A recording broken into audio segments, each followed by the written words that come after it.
Salutations, respected viewers. This is George from Ireland. One of the viewers of my blog said that I ought to examine Indian history, particularly the British era in India, from an Indian nationalist perspective. So I will take him up on his proposal. And I'm certainly very well acquainted with Indian nationalist discourse. I spent 6 months in India over 3 extended visits, and I read Nehru's autobiography, his Glimpses of World History, which he wrote in prison. He wrote it for his daughter, Indira Priyadarshini Gandhi, as she later to become. Obviously, she's born a Nehru. I've read Mohandas Karamchand Gandhi's experiments with the truth and so forth. I know about the works of Subhas Chandra Bose. And I've watched, what's his name, Dr. Shashi Tharoor, and I could go on and on.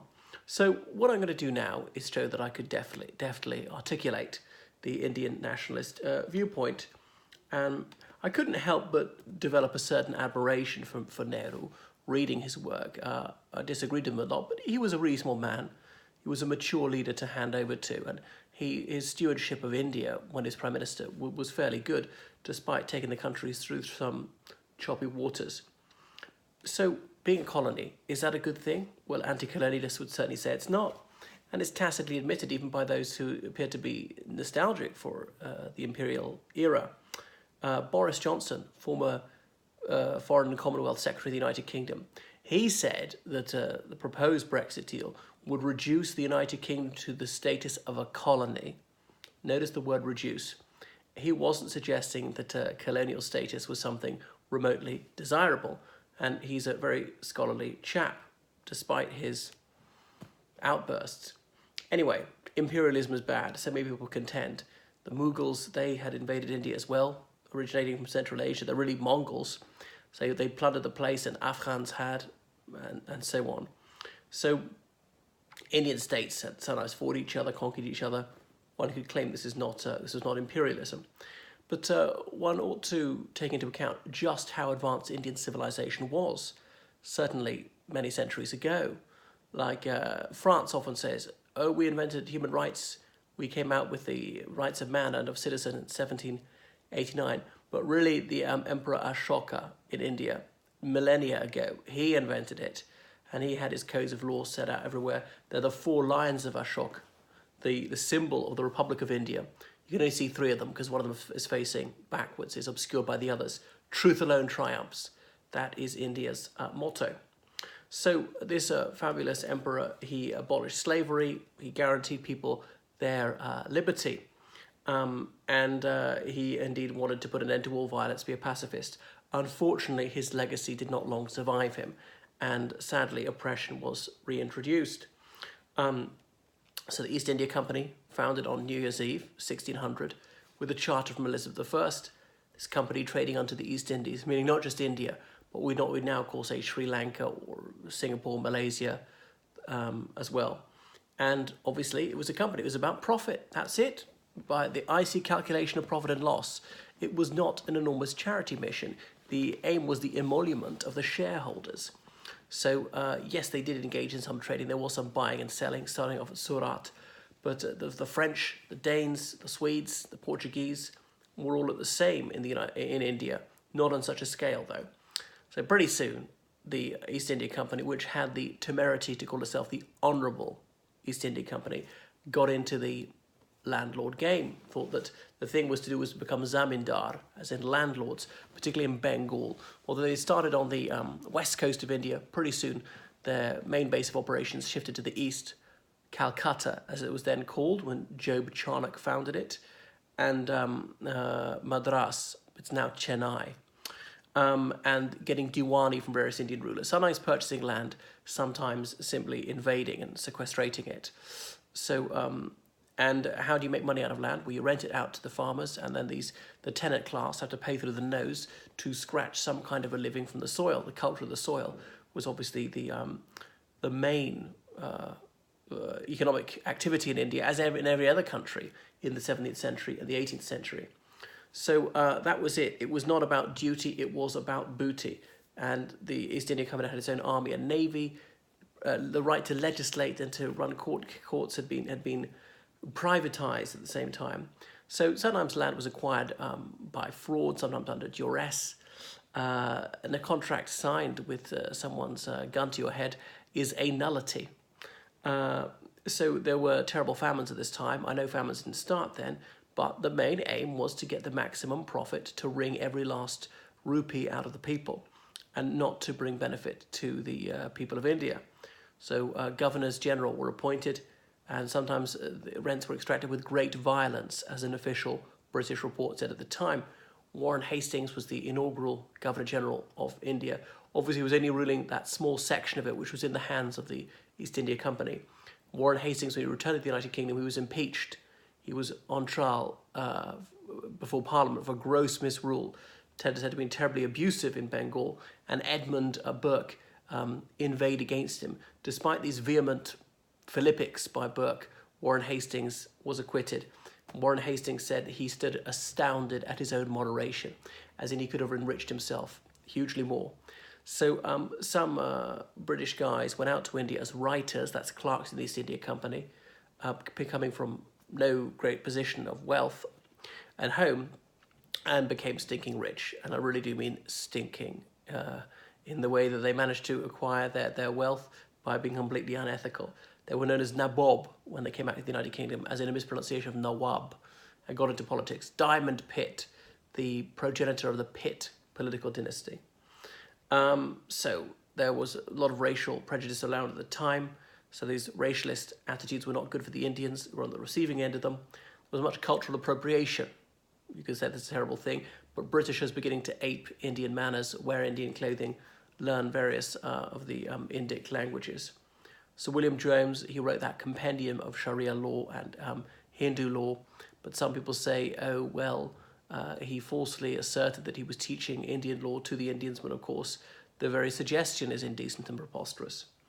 So there was a bit of interracial marriage at the beginning. The 19th century, this era of frank racism began, and white women came out, so these British men married ladies of their own race, and the Christian missionaries began to evangelize, and they had nothing but disdain and hostility towards Islam and indeed Hinduism. So that was obviously monstrous for the people of India. We come to the first National War of Independence in 1857, or the Sepoy Mutiny, as Britishers used to call it. So now the sensible cause was these greased cartridges, but there were ulterior reasons. There were more deep-rooted, long-term causes about a sense of outrage at the injustice and the outright exploitation occasioned by the East India Company. And the British government was getting increasingly involved in this by this time. It could no longer be laid at the door of a private company. And even prior to that, as I say, wealthy men who'd made their fortunes out of the company were in British politics, so the two were intertwined. So that old Greek adage of diarie kai basileou was practiced by Britishers.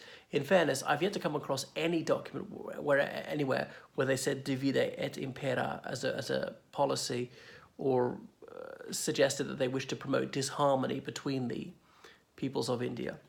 So anyway, the mutiny was defeated, and there were massacres on both sides, and many people were executed on the flimsiest evidence that they had been mutineers.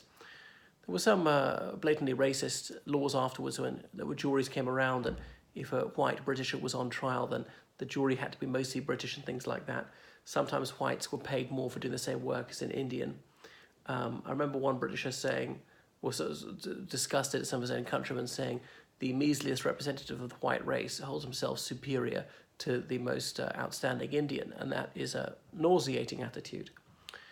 Well, we know the Indian Congress, National Congress, was founded. Later, the Muslim League was a section of it, split off, and it was overrepresented in the councils that were set up because the Raj thought it would be helpful to set Indians at each other's throats, so it's contended.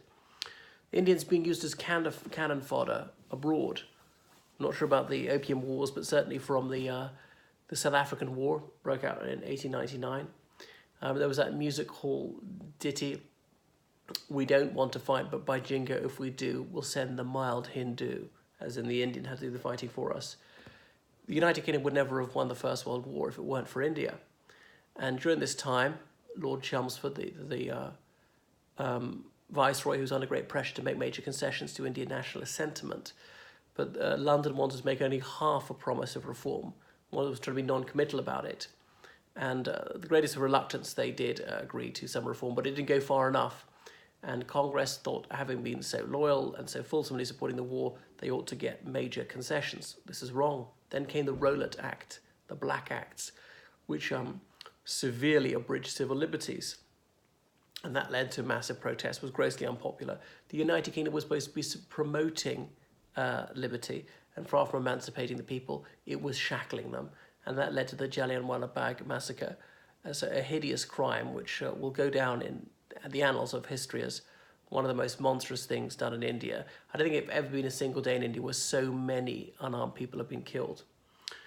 So civil liberties were often held in abeyance. Freedom of expression was severely limited at the time. We all know about the salt tax and various regressive taxes. The United Kingdom was taking so much wealth out of India.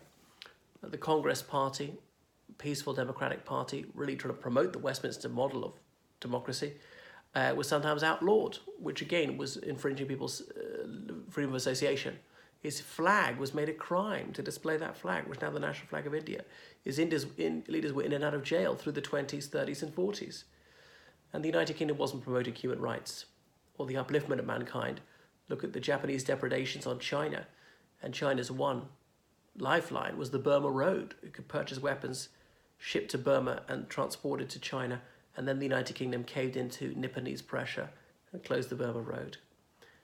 And finally, in 1939, when the United Kingdom declared war on Germany, the whole British Empire was at war. The Viceroy of India, Lord Linlithgow, didn't even consult the Congress leaders, who were then running provincial governments, about whether they agreed to this or not. He just did it. So Nehru said, well, I'll tell you what, you grant us independence now, we will immediately declare war on Germany. The United Kingdom wouldn't do that. Who does India belong to? The Indians. The people of India know best what's best for their native land. Well, I scarcely need to mention the Bengal famine from 1942 onwards, in which up to 4 million people perished. It's hard to imagine. I mean, what's it even like to be starving to death? I've been hungry for a few hours at most in my life. It must be 100 times worse, more than that. It's quite shocking. Take some time to let it sink in what it was like to see someone starving to death when food was being exported from the country, when many of their lives could have been saved, perhaps all of them could have been saved. So it was a gross dereliction of duty by the occupying power not to strive might and main to save these people, and many of these people could have been saved. So it's a disgrace. So nobody wants to be a colony. Unsurprisingly, the Raj is over, and that's why it's never ever going to come back.